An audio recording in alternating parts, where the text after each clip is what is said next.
Ora bem, eu hoje quero falar-te dos mass media, meio de comunicação de massas, TV, cinema, imprensa, etc. Por aí. Agora, internet, temos os portais de notícias, etc.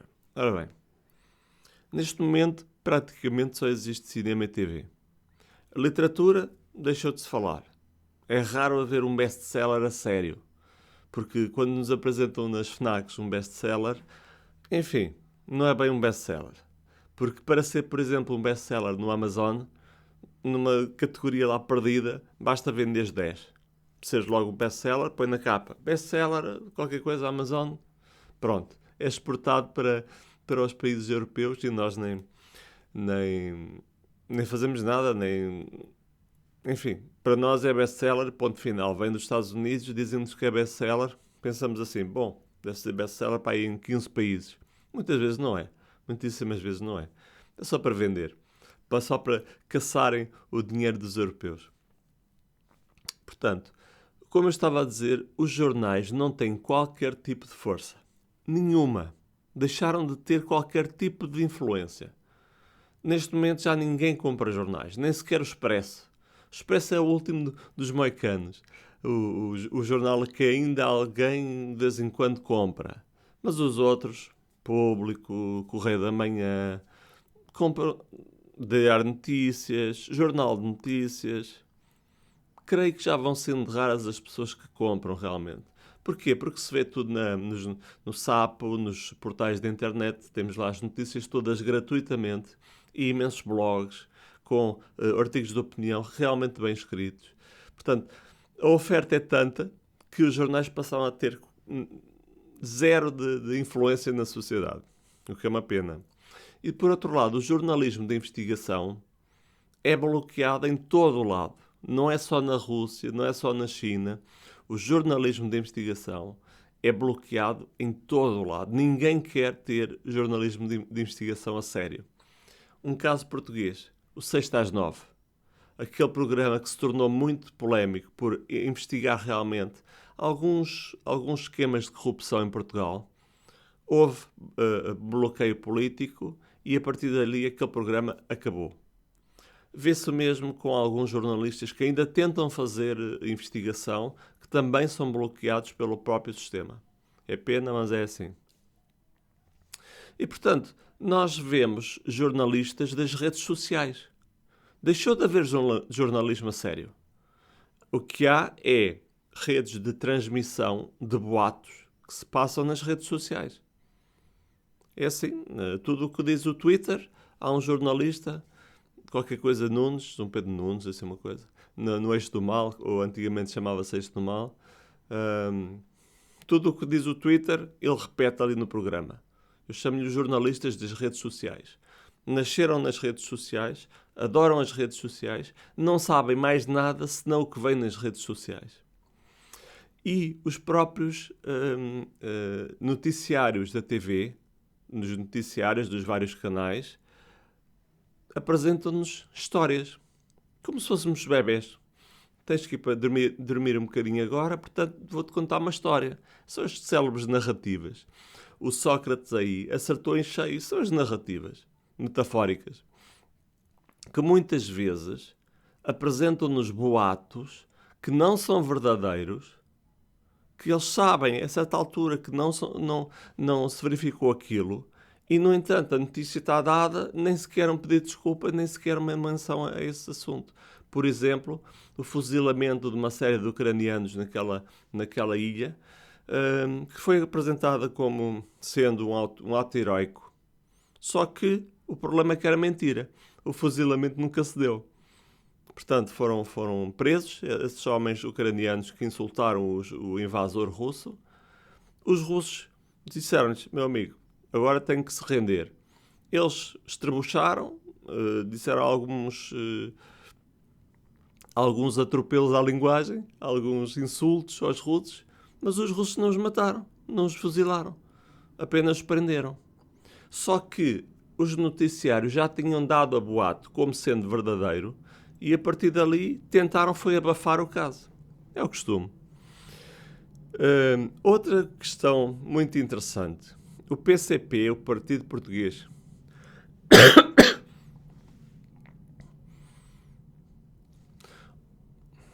outra questão muito interessante. O PCP, o Partido Comunista Português, que é talvez o único partido neste país e neste continente europeu, diria eu, que se recusa a dar respostas simplistas a problemas que são complexos. Este Partido Comunista tem sido colocado contra a parede quando aparece na CNN. É o único canal que ainda chama comunistas para falar. A CNN. Honra lhe seja feita. Que fazia parte da TVI. Este CNN português. Acho que era o TVI 24. Chamam alguém do Partido Comunista. Okay? Alguém que esteja numa câmara, etc. Creio que é o Bernardino Soares que vai lá a esse programa. E quem é que põe para contrapor essa posição do PCP? Uma comentadora. Uma comentadora. Mas o que é isto de comentadora? Qual é a filiação política daquela comentadora? Ela está ali claramente para não deixar o Partido Comunista ter um debate político com outro qualquer interveniente de partidos políticos em Portugal. E o Partido Comunista tem a impressão que ainda nem se deu conta desta completa simplificação, deste completo minar da base do partido através dos mass media, através de uma TV que diz claramente estas posições são tão indefensáveis que temos não que ter aqui um político de uma outra facção política, de um outro partido, temos que ter aqui alguém que seja do senso comum. E então apresenta-lhe uma comentadora. O que é comentadora? É como comentador da bola ou comentador da política. Portanto, ela, a comentadora, representa ali a massa total do povo português, a dizer claramente ao PCP: nós não estamos convosco, vocês têm que normalizar o vosso discurso. Mas não é o PCP que tem que normalizar o seu discurso ou contar mais mentiras que os outros todos dizem em conjunto. É os outros todos que têm que começar a pensar pela sua própria cabeça. E, portanto, neste contexto, o que é que se espera? Edgar Morin viu na TV, depois do seu último lançamento do seu último livro, passou 1 minuto a falar, por ano. No próximo ano publica outro livro, mais 1 minuto num programa perdido, o cultural. Noam Chomsky nem sequer aparece. Esse nem sequer aparece porque é muito conotado com a esquerda nos Estados Unidos. Tornou-se esse então muitíssimo incómodo. Portanto, este nem aparece. Boaventura Sousa Santos, o mesmo que Edgar Morin. Quando lança algum livro, vão entrevistá-lo 1 minuto, passa lá num programa cultural perdido, alguns na RTP2, depois da meia-noite. Ninguém vê, ninguém sabe. E são homens fundamentais, são personalidades fundamentais para nós entendermos o nosso tempo. Isto apenas reflete uma profecia tanto de Andy Warhol como de Marshall McLuhan.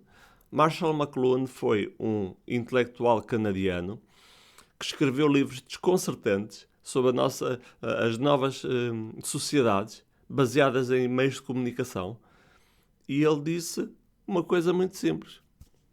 Toda a gente no futuro vai ter... Aliás, Marshall McLuhan disse o seguinte: o meio é a mensagem. Ou seja, os meios de comunicação, vulgo, TV e também cinema, apresentam-se como muito neutrais? Não. Eles transformam-se, o próprio meio transforma-se na mensagem. E que isto é uma equiparação completamente diabólica. O meio, ou seja, a TV, o cinema, ou o livro, o meio torna-se a mensagem. A mensagem verga-se ao poder do mass media, do meio de comunicação. E isto é extremamente preocupante e extremamente perigoso. Já Andy Warhol, no mundo da arte, disse basicamente o seguinte: no futuro todos vão ter 15 minutos. No futuro todos vão ter 15 minutos de fama. Depois acabou-se. vai cada um para o seu lado, vai cada um para a sua casa. A partir daí tens os 15 minutos de fama, no minuto seguinte já te esqueceram. E isto é uma coisa que os músicos ainda não entenderam. Os músicos ainda não entenderam que estão a ser instrumentalizados, que não há qualquer tipo de fundamentação para uma vida estruturante à volta da sua paixão e, portanto, estão a ser atirados às feras e nem entendem que não há ali um futuro. Há futuro para os jornalistas que os apresentam enquanto músicos, enquanto artistas. Mas o grande artista é o próprio jornalista. É o próprio apresentador. É por isso que Cristina Ferreira é tão célebre. É por isso que Teresa Guilherme é tão célebre. José Manuel Goxa. É por isso que eles são tão célebres. São os jornalistas que lá estão todos os dias, que são as caras conhecidas. E então é esse que é tornado o grande artista. Não o grande artista que vai atuar no seu programa. Já pensaste nisso?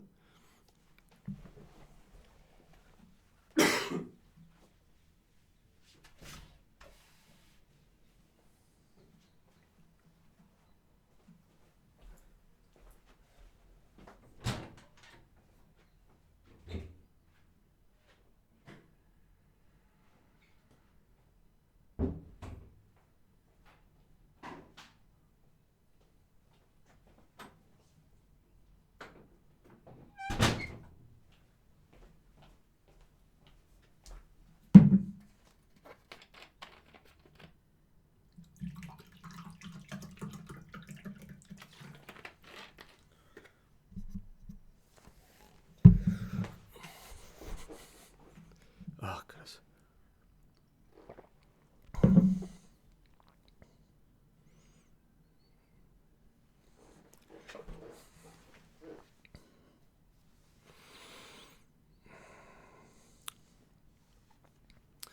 Este é, no fundo, um sistema de banalização de conteúdos total, um achatar do que é essencial. Para quê? Para as massas ficarem como que paralisadas e deixarem, no fundo, de deixar de pensar pela sua própria cabeça. Cada ser humano tem a capacidade de ser um indivíduo estanque, mas isso nunca é fomentado. O que é fomentado é o pequeno grupo, a psicologia do pequeno grupo, um líder conjuntural que está sempre a mudar. No PSD agora mudou, é do Rio, passou para o Luís Montenegro. Ou seja, e ele próprio disse, o Rio, que um líder, neste contexto atual da política, não se aguenta mais do que 4 anos no poder, dentro do seu próprio partido. Chegar depois ao governo de Portugal ainda é mais difícil. Manter-se no governo, como está António Costa a manter-se, ainda é muito mais difícil. É assim, é este jogo de banalidades, é este jogo de personalidades fugazes que temos perante nós. E o próprio sistema produz essas personalidades e dá crédito a essas personalidades, mesmo quando elas não têm crédito, como por exemplo no caso de José Sócrates, e estamos neste paradigma. Há também outro aspecto muito interessante, que é a preparação das populações para a guerra. Já pensaste nisso?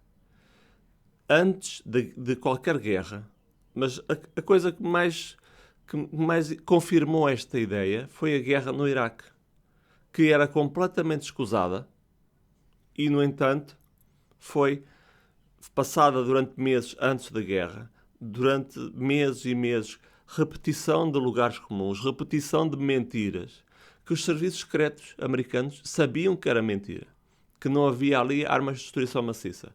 Mas a partir do momento em que altas patentes do exército, políticos europeus, americanos, começaram a repetir todos juntos: há armas de destruição maciça ali. Há armas de destruição maciça. Nós temos que ir lá combater, bombardear, como ataque preventivo. Agora há este conceito maravilhoso, mágico, genial. Ataque preventivo. Antes que nos ataquem, ou que nós pensemos que vão nos atacar, nós então atacamos preventivamente, atacamos antes, para depois não permitirmos esse ataque. É algo que apenas Kafka poderia ter inventado, de facto. Apenas Kafka. E dá-se, portanto, esta preparação da opinião pública durante meses, a repetição dos mesmos lugares comuns, das mesmas ideias falsas, em vários noticiários, em todo o espectro dos médias portugueses. Todas as TVs alinham com este aspecto essencial, de não dizer a verdade. Foi assim no Iraque, foi assim no Afeganistão, foi assim, tem sido assim na Ucrânia.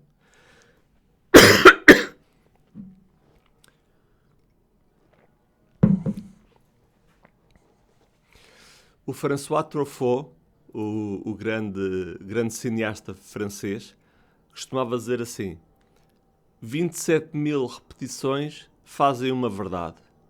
Ou seja, se tu sabes que é mentira, se os teus amigos sabem que é mentira, mas se todos dissermos esta mentira muitas vezes, todos juntos e todos de forma igual, em conjunto, em bloco, então as populações vão achar que há ali uma verdade absoluta. Que foi o que aconteceu. Então no Iraque foi à descarada. É assim. Lá está. Um grande nome do cinema a dar-nos uma definição do que é realmente a manipulação via mass média, via televisão. Ok? Ora bem, solução simples, não simplista. Solução simples. 1. Desliga a televisão ou vende a televisão e vai ler um livro. Ou então podes consultar vários canais para a mesma situação e algures ali estará no meio a verdade, alguma verdade. Podes consultar um canal turco, o Boaventura Sousa Santos recomenda um canal turco e também recomenda Al Jazeera. Eu creio que a Al Jazeera é um bom canal. Muito mais profundo do que todos os outros na América. Al Jazeera, canal turco. Agora já não há canal russo porque publicaram aquilo tudo no YouTube. Mas vê YouTube, porque YouTube pertence ao Google agora. Também já tem aqueles algoritmos todos à maneira que o Google implantou ali. Mas o YouTube é daquele canal que ainda não está totalmente filtrado. Por vezes aparecem vídeos que realmente representam o que está a passar na realidade. Por exemplo, a questão das alterações climáticas. Tem havido tempestades enormes, chuvas de granizo, temporais, inundações, terremotos. Só, agora já vão passando mais. É que são tantos ao dia que eles já vão passando um pouco mais. Mas desde o início de 2021 estão a acontecer. E os média estão a mostrar a sua verdadeira face quando só lhes interessa a parte de política, a tendência que eles querem impor ao povo português e a todos os povos, via mass média. Ok? E, portanto, recomendo uma assinatura mensal do YouTube, fica por 9€. Vale muito a pena. E tenta saber o que realmente se está a passar no mundo e tenta escavar e lutar contra o algoritmo. Eu passo meia hora por dia a lutar contra o algoritmo do YouTube. Porque eu sei que já começo a perceber como é que ele funciona. Para chegar às informações realmente verdadeiras que eu quero ver e saber e ouvir. E é assim, é isso que eu te recomendo. Obrigado por teres tido essa paciência de ver este vídeo. Obrigado.